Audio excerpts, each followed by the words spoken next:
وہ بھی کم ہونے لگی. جو پہلی تو تباہ ہو گئی تھی پھر بھی چلو ریکوری کی, کچھ بکس ہوئی تو وہ بھی بس لمیٹڈ کچھ بکس ہی ملی کہ جو پہلے ایک بہت بڑے لائبریریز بڑی بڑی تھیں تو وہ بھی ختم تو نہیں ہوئی, لیکن چلو بس تھوڑا سا حصہ رہ گیا. اساتذہ کا طالب علموں کے بارے میں تصور کیا ہونا چاہیے؟ یعنی اب یہ تصور یہی آنے لگا کہ جناب ہمارے جو بزرگ تھے نا وہ زیادہ اچھے تھے, ہم تو بھی ان سے برے ہیں, اب جو اگلی نسل ہے اور برے آئیں گے.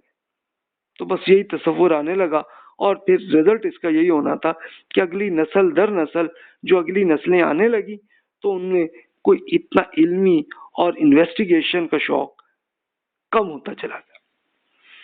نفسیاتی اعتبار سے دیکھیے تو تحفظ اور ماضی پرستی, جس کو آپ نوسٹالجیا آپ کہہ لیتے ہیں انگلش میں, کہ اور یہ ایک آنے لگی نفسیات جس کو ایک بالکل ٹراما جیسی حالت ہو گئی تھی مسلمانوں کی.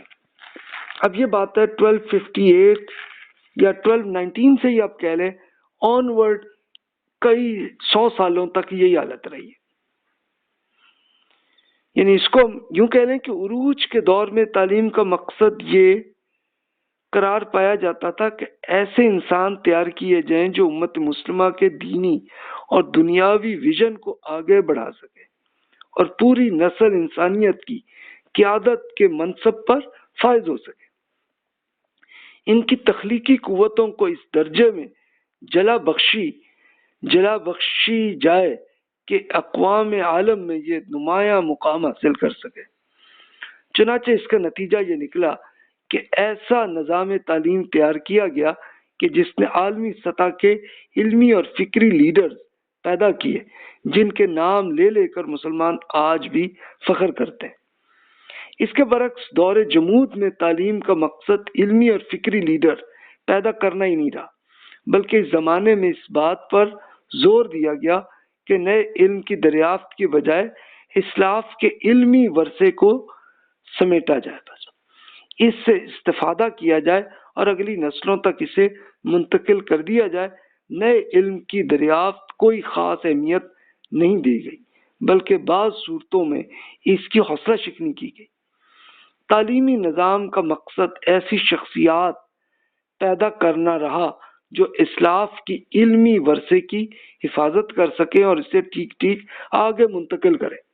یعنی بس یہی کہ جو پرانے بزرگوں نے جو کچھ لکھ دیا جو ہے بس اسی کو رٹا کر کے یاد کرو اور اس کو اگلی نسل تک پہنچاؤ, بس دیٹس اٹ. تمہارا اتنا ہی کام ہے, اس سے زیادہ نہیں. ورنہ اس سے پہلے تو ایک پوری خود ایک انٹلیکچولی لوگ سوچتے تھے اور نئے نئے بڑے بڑے اسکالر بنتے رہے تھے پہلے. اب رک گیا. یہ واقعہ وہی 1519 آن ورڈ کا پیریڈ یہ رہا ہے. اسلاف پرستی اور تقلیدی ذہنیت کا فروغ یہ وہی ہوا جس کو ہم اوریجنل تھنکر وہ ختم ہو گئے. ختم تو نہیں ہوئے لیکن جو ہوئے بھی تو ان کی کوئی حیثیت نہیں ملی.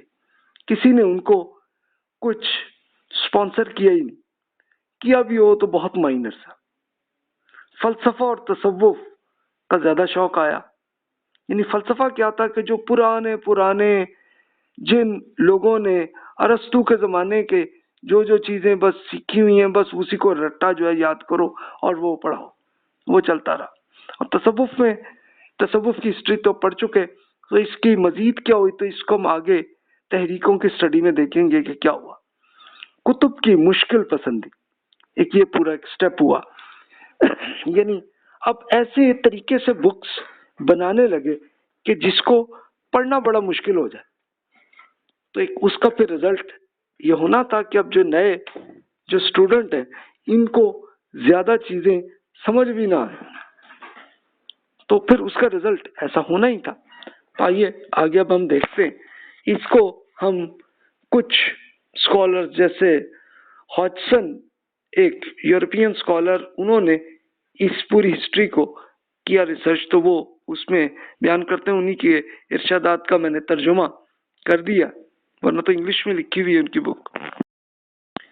اچھا اب یہ دیکھیے کہ اب یہ نئی نسل کے بارے میں تصور میں کیا چینجز ہیں. اب نئی نسل کیا ہے کہ لیٹ سپوز اب آپ 1300 میں آپ اسکالر ہیں، تو اب اگلی نسل وہ آنی ہے نا جو 1301 to 1350 تک رہے گی، تو ان کے بارے میں کیا تصور آنے لگا؟ اچھا پھر 1350 والے جو ٹیچر بنے تو ان کا بھی آگے اسٹوڈنٹس کا وہی اثر رہا، تو 1400 آ گیا، وہاں تک یہ رہا، اب وہاں کے جو ٹیچرز ہیں ان کا بھی یہی ذوق اس سے بھی زیادہ شدت میں آیا، تو اب اور زیادہ بڑی جہالت آنے لگی۔ اب یہ اس کو اب وہ ہاجسن بیان کرتے ہیں کہ اس زمانے میں عالم اسلام میں تعلیم کی تمام شکلوں کا بنیادی مقصد یہ ہو گیا کہ ثقافتی ورثے کو ایک نسل سے اگلی میں منتقل کیا جائے۔ احتیاط پسندی یعنی کنزرویٹزم کے اس ماحول میں اس مقصد کو بہت سنجیدگی سے لیا گیا۔ یہ توقع کی گئی کہ اگلی نسلیں اخلاقی اور عقلی اعتبار سے پچھلی نسلوں سے کمتر ہوں گی۔ بڑے بوڑھوں کا یہ تصور کہ نئی نسل تباہی کی طرف جا رہی ہے ایک عام مفروضے کے طور پر قبول کر لیا گیا، بس یہ ایزیوم کر لیا انہوں نے۔ سماجی تبدیلی کو ثانوی حیثیت دی گئی اور یہ سمجھ لیا گیا کہ تبدیلی ہمیشہ منفی نوعیت کی ہوتی ہے۔ پے در پے صدموں سے حاصل ہونے تجربے نے اس بات کی تائید کر لی۔ اس وقت بنیادی مسئلہ یہ نہیں تھا کہ ترقی کی جائے، بلکہ یہ تھا کہ اس ناگزیر زوال کو روکا کیسے، اس کو کیسے کیا جائے۔ تعلیم کا دوسرا مقصد یہ تھا کہ نوجوانوں کو معاشرے میں مخصوص کردار جیسے طبیب یعنی ڈاکٹرز، عالم دین، انجینئر، فلسفی وغیرہ ادا کرنے پر تیار کیا جائے۔ یہ مقصد پہلے مقصد یعنی ورثے کی حفاظت سے متصادم نہیں تھا۔ یہ نوجوان بطور ڈاکٹرز، نجومی یا عالم دین اپنے اپنے شعبوں میں خدمت اسی طرح انجام دے سکتے تھے جیسے ان سے بہتر ان کے بزرگوں نے انجام دی تھی۔ تعلیم کا ایک تیسرا ممکنہ مقصد یہ تھا کہ نوجوانوں کو وہ طریقے بتائے جائیں کہ جس سے وہ خود کو بزرگوں کی اعلیٰ عقل کے مطابق بنا سکے۔ اس سے آگے جانے کی توقع قرون وسطیٰ کے سبھی معاشروں میں فلسفی اور صوفی جیسے کھلے ذہن کے طبقات کے یہاں بھی نہیں پائے جاتے تھے۔ یعنی اب خود امیجن کریں، یعنی کہ اب بس یہ ہو گیا کہ بس جناب جو پہلے بزرگوں نے جو سوچ لیا آپ اس طرح ہی بننے کی کوشش کرو، سیم جیسے وہ ان کا ذہن تھا ویسے ذہن آپ کا بن جائے پرانے بزرگوں کا، اور اس کو ایسے ہی مینٹین رکھو۔ اچھا اس کے لیے آپ کو ایویڈنس اگر آپ کی پیدائش کے اراؤنڈ 1960-70 کے زمانے میں ہوئی ہو تو آپ نے اپنے اسکول میں یہی ایگزامپلز آپ نے دیکھی ہوں گی۔ اب ٹھیک ہے کہ آج کل کی نسل میں اب اتنا نہیں ہے، لیکن ہم لوگ جب پڑھتے تھے اسکول میں تو یہی کلچر فیل ہوتا تھا ہمیں۔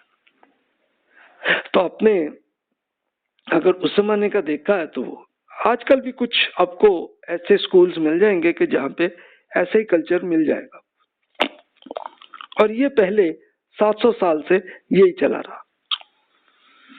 مشکل پرستی کے اب جو میں نے آپ کو ایک پرابلم درج کی تھی کہ کتابیں کیسی مشکل کی جائے، یعنی اس کے لیے کہ اس زمانے کی ایک اردو میں ایک بک کی مثال عرض کر رہا ہوں، اور اب آپ کا یہ تجربہ ہوگا کہ جناب اس مشکل طریقے سے جناب بکس کو تیار کریں کہ جس کو پڑھنا ذرا مشکل ہو۔ تو اب آپ کر لیجئے، دیکھ لیجئے ذرا، میں کچھ ایگزامپلز بس آپ کے سامنے، یہ ایک پرانی ایک بک کی یہ ترجمہ عرض کر رہا ہوں، بلکہ ترجمہ ہی نہیں، یہ اوریجنلی اردو ہی میں یہ بک ہے۔ خاص اگر لفظ ایک چیز کو بتلانے کے لیے وضع ہوا ہے تو اس کا خاص کہتے ہیں، خواہ ایک ذات کو بتلائے جیسے زید واحد کے لیے وضع ہوا، یا ایک نوع کے لیے وضو کیا گیا ہو جیسے رجل، امطرات، فرش، یا ایک جنس کے لیے وضو ہوا ہے جیسے انسان، حیوان۔ ایک اور ایگزامپل دیکھیے، فائدہ، اصول فقہ میں ایسے لفظ کو جو ایسے افراد پر بولا جائے جن کی غرض ایک ہو، نو کہتے ہیں۔ جیسے رجل ایک نو ہے، مرد اس لیے ہے کہ حاکم بنے، نبوت، امامت، حدود و قصاص میں شہادت صرف مرد کا حق۔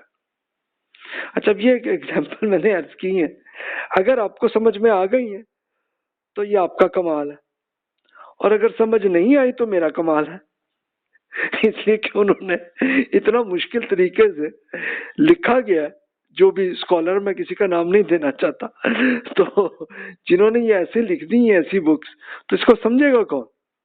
تو اب یہ خود سوچئے کہ یہ اسکول میں جو بکس پڑھائی جاتی تھیں یہ اسی کی ایک یہ ایگزامپل میں نے عرض کر دی ہے۔ تو جب اس کو آپ مدرسے میں یا اسکول میں جو پڑھتے ہیں ان کو کیسے سمجھ آتی ہوگی، تو پھر خود سوچئے کہ ان اسٹوڈنٹس کا کیا حال ہوتا ہوگا، اور پھر وہ کیسے بڑے اسکالر بنتے ہوں گے۔